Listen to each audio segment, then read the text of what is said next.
You don't need to slash calories or live on bland salads to lose fat. And if you've ever felt stuck thinking, I'm doing everything right, but my body isn't changing, this is exactly what you've been missing. Welcome back to my channel. My name is Coach Jen, and I'm your go-to fat loss and body recomposition coach. Today I'm breaking down with you how I personally approach nutrition during a fat loss phase. No hypotheticals, no cookie cutter advice, but exactly how I eat, and way more importantly, why I eat this way when I want to get leaner, stay strong, and still enjoy my life. I'll show you my go-to meals that help keep me full and satisfied, how I make fat loss simple and sustainable without cutting carbs or spending hours meal prepping, and the exact principles I use with my clients to help them see visible results without feeling restricted. So if you want to learn how to make fat loss work in your real life and stop overcomplicating your nutrition, make sure you hit like on this video, subscribe to this channel so you don't miss more fat loss tips, and follow me on Jen Wall Fitness for daily strategies and ideas you can use right away.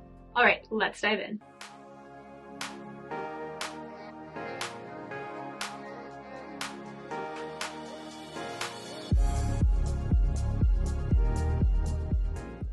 When I'm in a fat loss phase, I don't slash calories, I just create a moderate calorie deficit. When women think fat loss, they think cut more calories, eat less, and push harder. And that works until it doesn't. And when you slash calories too low, you feel exhausted and moody, you lose muscle, which makes you look softer, not leaner, your cravings increase, and your binges do as well, and you risk down-regulating your metabolism. A moderate calorie deficit gives you the best of both worlds. Eat enough food to fuel your workouts and recover from them, and enough food to keep your hormones functioning. Enough food to make the diet actually feel sustainable. And for most of my clients, that looks like a 15 to 20% calorie deficit. Not extreme, but enough to see progress without feeling deprived. In a fat loss phase, protein stays high so that you have better muscle retention, your hunger goes down, and you have more definition when you're losing fat. Protein is a non-negotiable in a fat loss phase. Why? Because muscle is expensive and it requires protein in order to keep it. And when you're in a fat loss phase and you're reducing your calories, well, your body's going to spend less calories on retaining muscle. So we want to keep that muscle. So if you keep your protein high, you protect your lean muscle tissue so you can still keep that tight, defined look. You stay fuller for longer because protein is a more satiating macronutrient, and you recover better, which means you perform better with less fatigue. In a fat loss phase, I recommend aiming for 0.8 to 1 gram of protein per pound of body weight. So if you weigh 150 pounds, that would look like 120 to 150 grams of protein per day. Every meal should include a solid protein source. It makes hitting your target much easier. Next, we have carbs. So carbs are really helpful for training, for keeping your hormones in a good balance, and also to reduce your cravings. This is where most women go wrong. They cut carbs thinking that it's the only way to lose fat. But when you drop carbs too low, training performance also drops, which means you actually burn less and lift less. Hormones get disrupted, especially thyroid and reproductive hormones, and your cravings skyrocket, especially at night or on the weekends. In my fat loss phases, carbs are essential. They help me push harder in the gym because fat loss also is about keeping muscle and not losing just weight. It also helps me manage my stress better because carbs lower my cortisol, and they help me stay satisfied because low carb diets are a recipe for nighttime cravings and disasters. My carb sources actually tend to come from fruits, oats, and bread, which may surprise many of you, but bread is really enjoyable for me to eat and it helps me stay satisfied. The next macronutrient to think about is fat. Fat is essential, but it's easy to overdo, especially with healthy fat. If we have too low of fats, our hormones suffer, and I want you to think about like missing periods, low libido, and poor recovery. If we have too high of fats, calories add up pretty fast, which can stall fat loss. I aim to keep fats at about 20 to 30% of a total calorie intake during a fat loss phase, and that's enough to support hormone production, satiety, because fat slows down digestion and keeps meals satisfying, so it takes longer to digest, you don't feel the hunger as fast. It also helps with flavor because fat makes food enjoyable and helps with adherence to your diet. My go-to recommendation for fat sources for my clients is going to come from whole foods, such as nuts and seeds, lean meats, fruits such as coconut and avocado, and from dairy and other animal protein sources like eggs. The fats that I don't recommend are going to come from processed foods, but I understand that processed foods are within a client's diet and we just want to keep that to a minimum. Really, moderation is key here. Not enough fat and not too low of fat. We just want to stay in the middle. I aim for consistency, not for perfection when it comes to nutrition. One of the biggest fat loss mistakes someone can make is thinking that they need to be perfect and throwing it all out the window when they're not. Progress comes from hitting your targets most of the time, having flexibility for social events or cravings, and avoiding the all or nothing cycle. I aim for about 90% consistency, and that's more than enough to see results. And this removes the guilt and keeps fat loss sustainable. So to help with this, I plan ahead to avoid decision fatigue because fat loss requires structure. If you wing it every day, you're more likely to skip meals or undereat, which can take your energy, overeat or snack mindlessly, which kills your calorie deficit, or feel overwhelmed, which lowers your consistency. I simplify with planning. I repeat meals during the week. I typically have the same breakfast, and I repeat lunch and dinners often. I log my food in advance so I know what my targets look like, and I batch prep my protein, so hitting my protein goals is effortless. I bring snacks or eat before going out so I don't get stuck without options. And planning doesn't mean being rigid. It means you stay in control so you can stay flexible intentionally, not reactively. A day of nutrition for me can look like the following. If I'm training in the morning or afternoon, I keep my pre-workout simple. I have a Nugo bar paired with almond milk and coffee. And what this does is it gives me quick digesting carbs for energy and just enough fuel to power my session, along with a little bit of protein and very minimal fat. So this leaves me powered without feeling heavy. After that, I come back and I have a breakfast, which is always balanced and satisfying. Some of my favorites include oatmeals with blueberries, and this gives me easy to digest carbs, fills me up, and gives me carbs to start the day after my workout. I pair that with a veggie dish with protein, like sauteed veggies and a soy-based protein. Or maybe I'll have a scrambled tofu with a pancake and berries, and this hits my protein, carbs, and fats all at once. Now, why this works? Well, it starts my day with protein and carbs, which gives me enough energy and prevents mid-morning cravings. It also gives me fiber and volume, so I stay fuller for longer. Moving into lunch, lunch is where I really focus on protein and veggies. Some of my favorite combos include a high-protein veggie bowl. This is easy to throw together and is also very filling. Another option is a vegetarian chili with a vegetarian meat for extra protein. This is hearty, satisfying, and loaded with fiber. Vegetarian sushi is also another option for me from Trader Joe's, and I pair that with additional Brussels sprouts or vegetarian beef. And finally, a fajita bowl or a veggie bowl with fries and a soy-based protein along with that too. This helps with having balanced carbs, protein, and healthy fats and fiber. So why this works is high protein keeps me full and helps me retain lean muscle. Veggies add fiber and volume again, so I feel satisfied without huge calorie loads.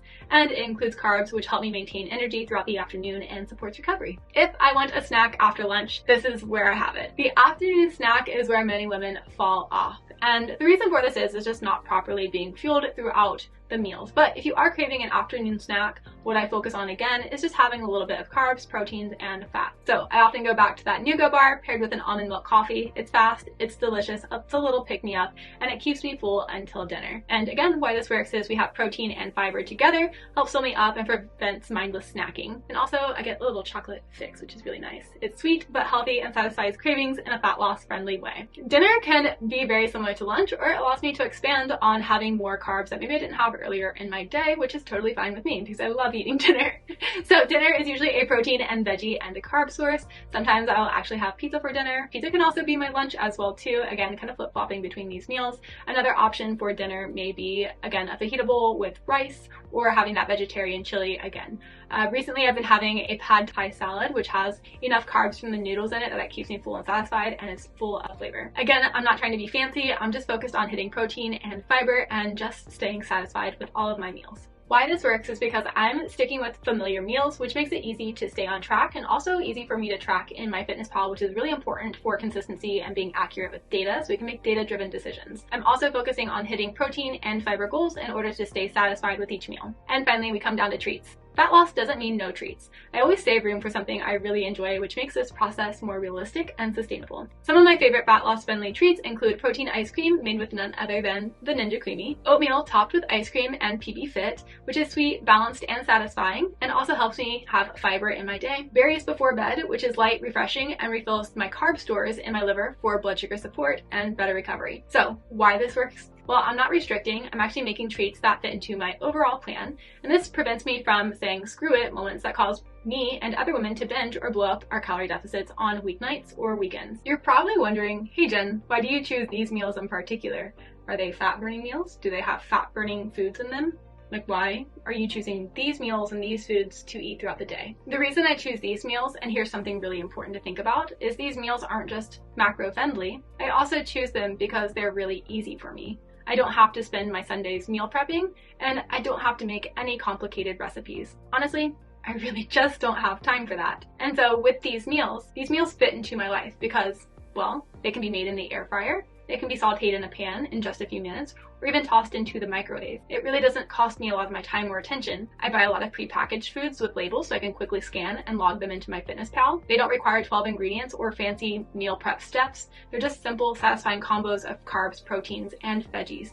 And I can multitask while making them, which is huge when you're balancing work, home life, and fitness. So when I say this approach is sustainable, I really mean it.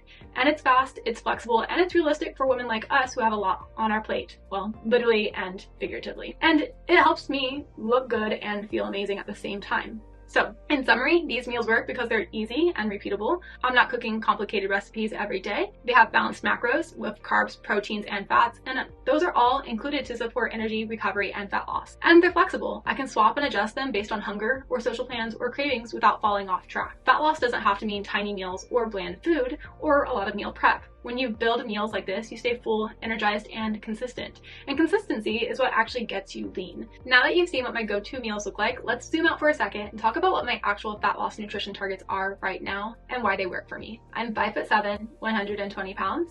I strength train 4 days per week, and I do cardio 3 times per week. My cardio is a 5K with a run club on Sundays. I do intervals on a Wednesday for about 30 minutes, and then I have a long run on either Friday or Saturday, which can be about 6 miles. What my nutrition looks like to support this is I eat 200 grams of carbs daily as my baseline. Then I will add an additional 20 grams of carbs during my workouts to allow me to perform better during my workout. I have 100 grams of protein and approximately 55 grams of fat daily. With this, I am getting about 1,700 calories per day, and this is enough to keep me properly fueled while in a fat loss phase. But with my long runs, this is really taxing and requires an additional amount of calories for recovery. So on these long run days, I have a free meal as well too to bring up more calories and more carbs so that I have enough to properly recover, and this allows me to prolong my deficit. With these additional calories, I get about 2,400 to 3,000 calories per day on that long run day. My average calories throughout the week tend to be 1,850 calories per day when you look at it on average. So while my average calories across the week comes out to about 1,500 calories per day, some days are higher and others are lower depending on my body's needs. And this is exactly why it works. I'm not chronically starving and my metabolism gets to stay healthy and responsive. I'm also still in a moderate calorie deficit, and I know this because I'm losing weight, which allows me to have sustainable fat loss. And finally, I'm fueling my performance, so I'm not losing muscle or feeling run down. If you take anything away from this, it should be fat loss isn't about eating the same thing every day or living on super low calories. It's about zooming out, balancing your intake with your output, and supporting your body through the process. That's what makes this sustainable. If this resonates with you and you're thinking, well, that's exactly what I need right now to make my fat loss sustainable while feeling good and getting to the result of looking hot, well, make sure you follow me on Instagram at JenWallFitness, where I break this down even more with daily tips. And if you want a personalized plan that's built just like this, on Instagram, DM me ready or click the link below to apply for coaching. I'll help map out exactly how to make fat loss work for you and your lifestyle without cutting carbs or doing endless amounts of cardio. So to wrap this up, you don't need to starve yourself, cut out carbs, or stress about being perfect. Fat loss really comes down to creating a moderate calorie deficit, not slashing calories, keeping your protein high to hold on to muscle and stay full, and leaving carbs in to support training and your hormones. Keeping fats moderate so you can feel satisfied and enjoy the foods that you're eating, and staying consistent and not being perfect. Finally, planning ahead to help keep your meals effortless, and keeping your meals simple can make you consistent too. These are the exact strategies I use every day and what I help my clients implement so they can finally look like they work out from all their time and effort in the gym. If this was helpful for you, make sure you like this video, subscribe for more in-depth fat loss and metabolism strategies, and comment below with your favorite go-to meal or your biggest takeaway from this video for your fat loss phase. And don't forget to follow me on Instagram at JenWallFitness, where I share even more daily tips and ideas you can steal for your own plan. And if you're sitting there thinking, okay, now what do? I still can't seem to make this happen consistently on my own. That's exactly where coaching can come in and be helpful for you. If you're ready to stop guessing and finally create a sustainable plan that actually gets you results, apply for coaching in the link below or DM me on Instagram the word ready. I'll reach out and connect with you to tell you about the next steps on your fitness journey to reach your results. I hope you liked this video, and I'll see you in the next one.